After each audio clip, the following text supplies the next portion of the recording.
Hello, sir. Yes, sir. What's your name? Kennedy. Kennedy. So, what kind of business are you in Rwanda? I'm in the poultry industry. Poultry industry. What is that? I really don't understand. What is Normally, poultry? we raise the chicken for meat and eggs.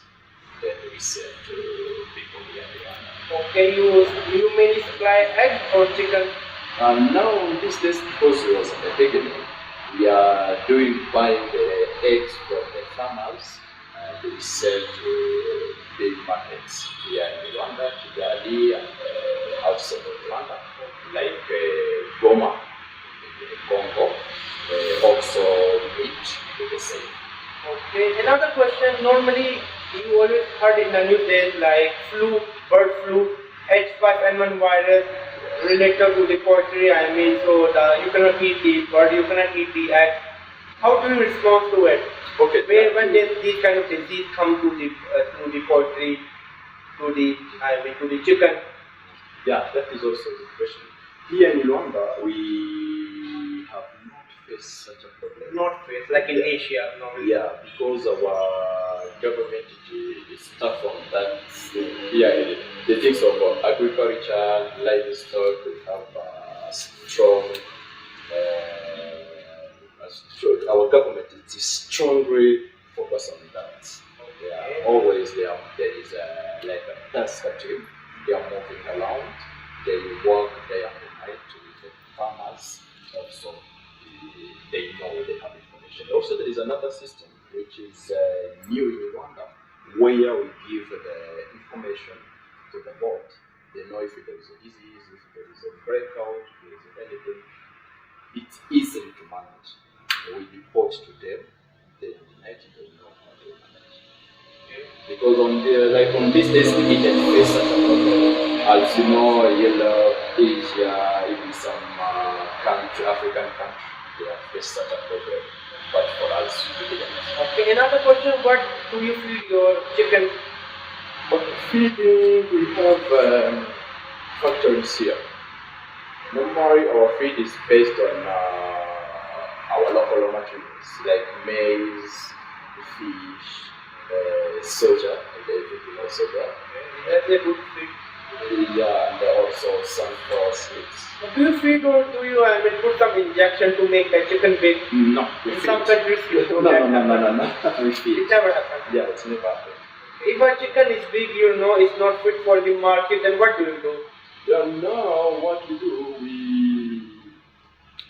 because always we are talking with our clients. If market is not satisfied with our product, let us say quality or is not enough in the market, we do what? We live on their complaint. Okay. Yeah. And we try to improve our products through the feeding, through the management of our livestock. Okay, so I want to ask another question. How much capital you need to start a small poultry farm here? In terms of money or In terms of money. okay, it really depends.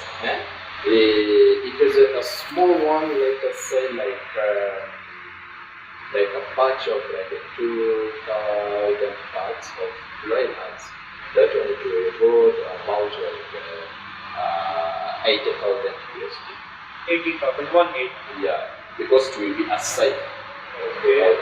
So you buy your own land or you just rent the land? Yeah. No, now because we want to increase our product and satisfy our clients, we have already buy our own land. We have already even built the houses where the shed where we want to put our own chicken.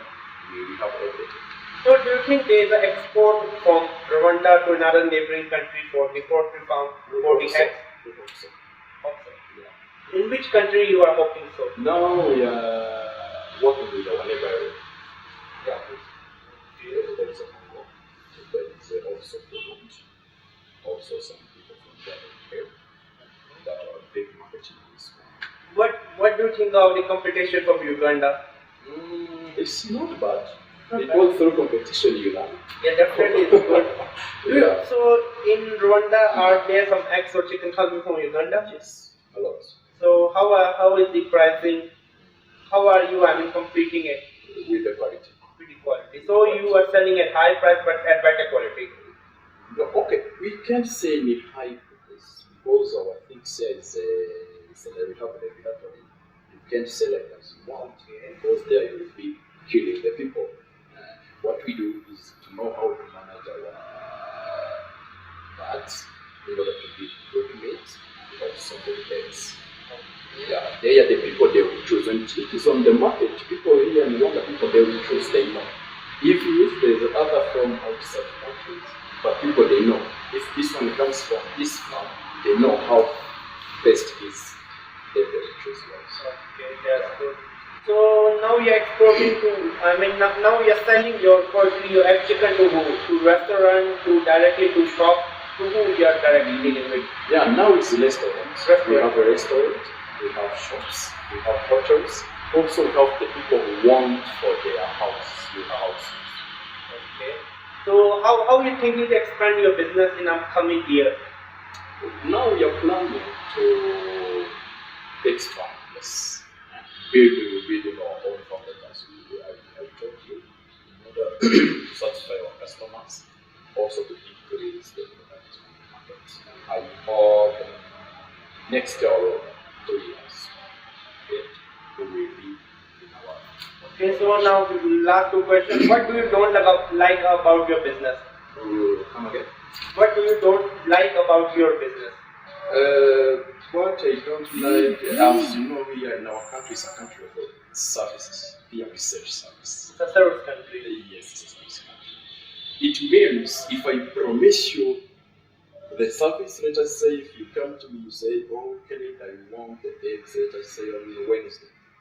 If I see it will not easy to me to get the product on Wednesday, I will talk to you. I'll tell you, so Wednesday will not be ready, but Friday you will get. Also, it's like it's inverse. Even me, if I want, let us say, raw materials, I want drugs for my chicken vaccines and what, we cooperate like that because we don't like to lose our time. We like to do service. What things you like about your business?